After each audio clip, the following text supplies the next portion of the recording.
Welcome, aking mga special guest dito sa impyerno.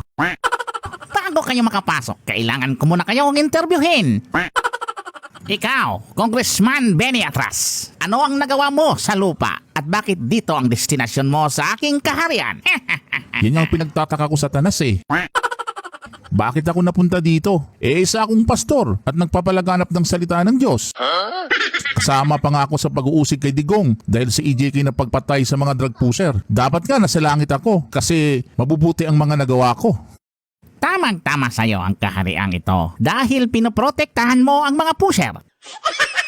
At pinipigilan mo si Digong na sugpuin sila. Mas ninanais mo pa na maraming kabataan ang malulong sa droga at inosenteng tao ang napapatay ng mga adik. Good job ka, Congressman Atras!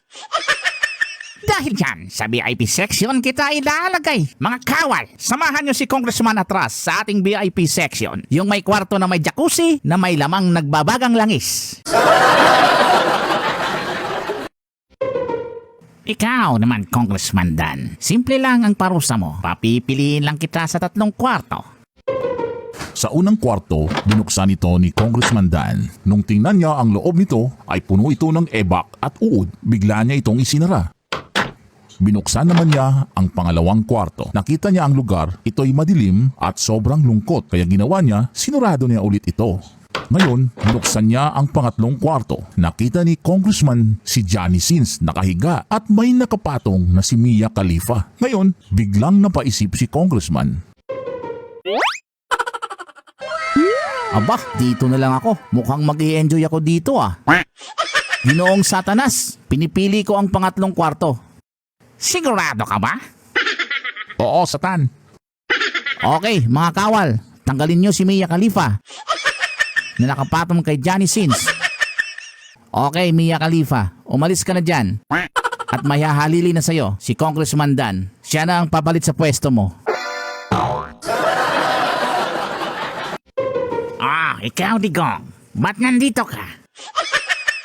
Alam mo, Satanas, bago pa ako mamatay, alam ko dito talaga ako mapupunta. Kawal, kunin ang listahan ni Digong.